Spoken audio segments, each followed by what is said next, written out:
My father's first words on entering Westminster Abbey yesterday were a pledge of service. It was a pledge to continue to serve, because for over 50 years, in every corner of the UK, across the Commonwealth, and around the world. There is a story about Prince William that few people know.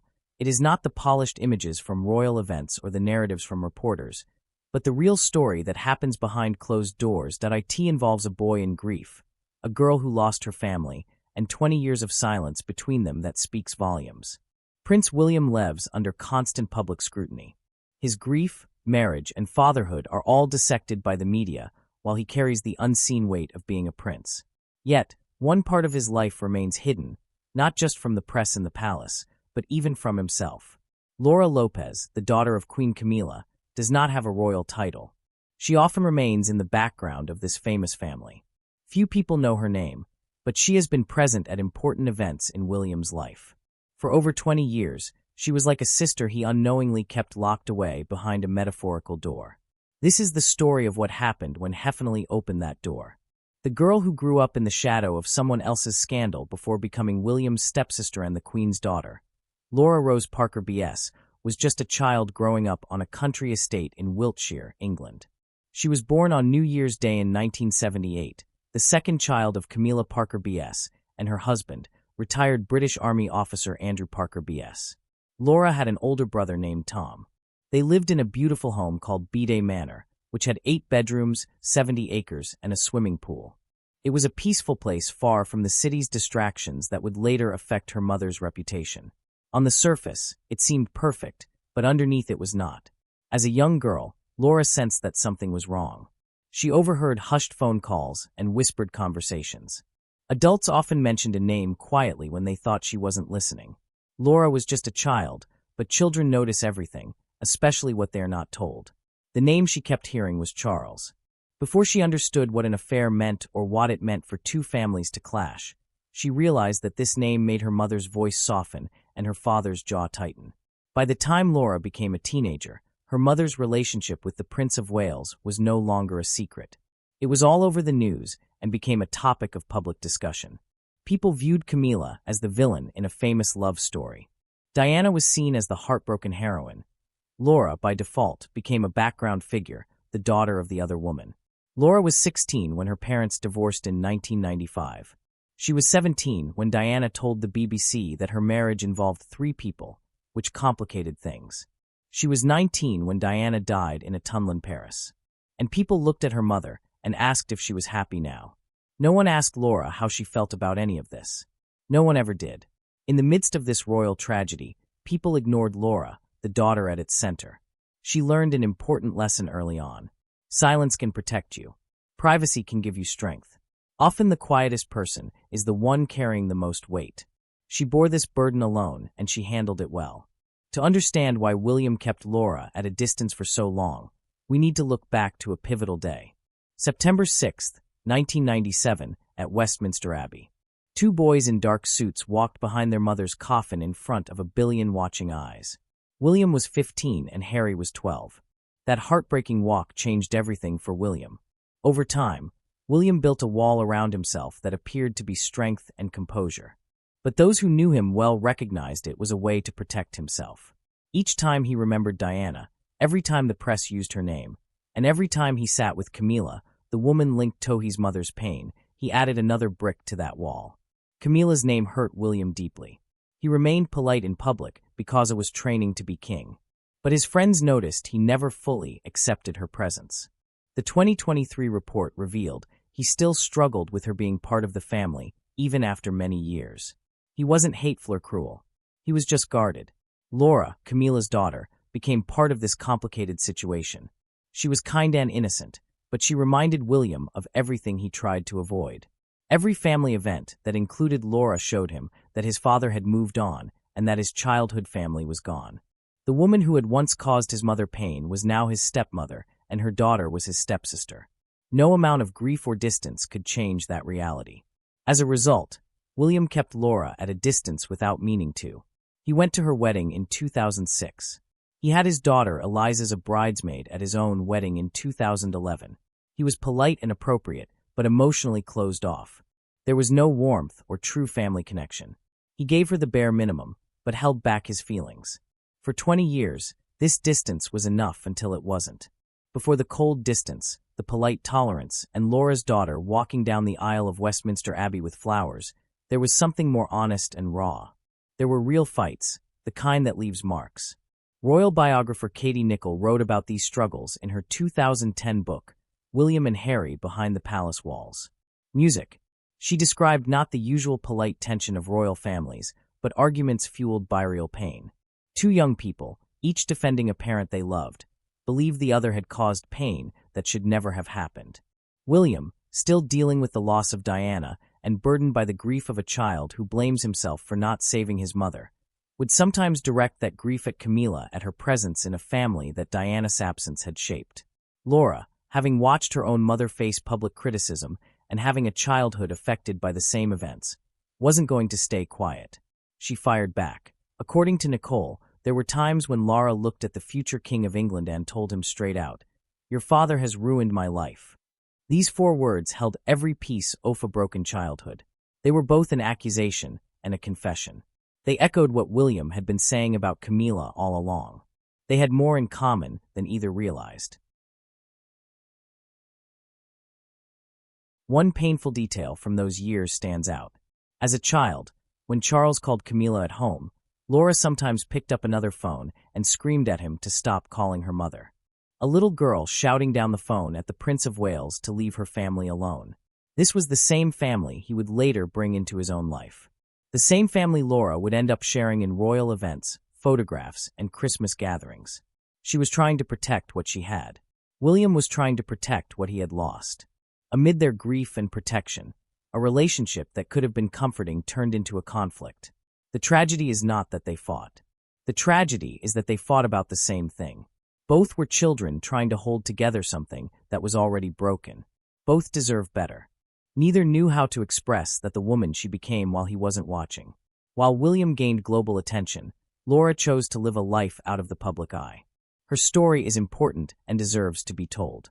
Laura graduated from Oxford Brookes University with a degree in art history, a subject that Princess Kate later studied. She built her career without relying on her family name and focused on her talent. Laura interned at the famous Peggy Guggenheim collection in Venice and managed the Space Gallery in Belgravia, London.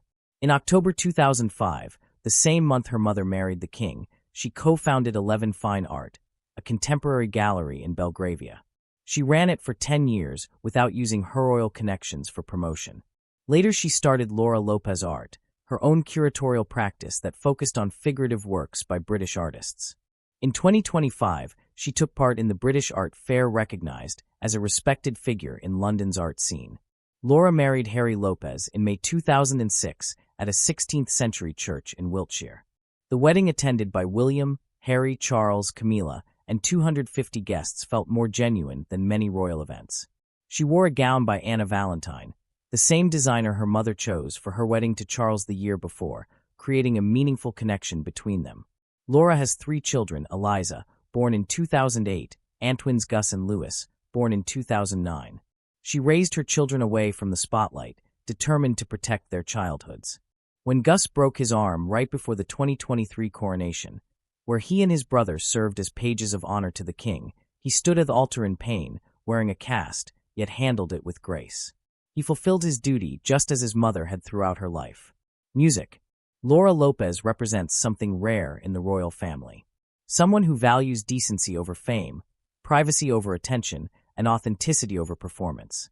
While others use their royal connections for personal gain, she chose to leave honestly.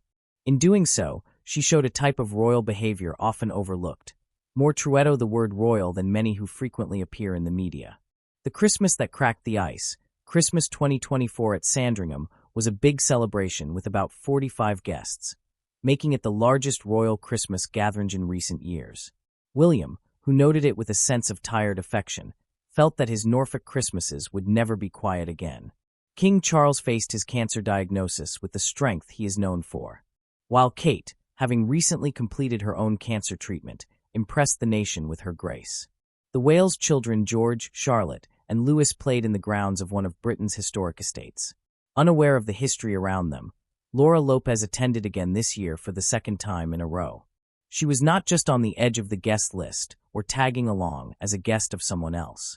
She was fully included, walking toward the church on a frosty Norfolk morning, present in a way that she had not been allowed to be for most of the last 20 years.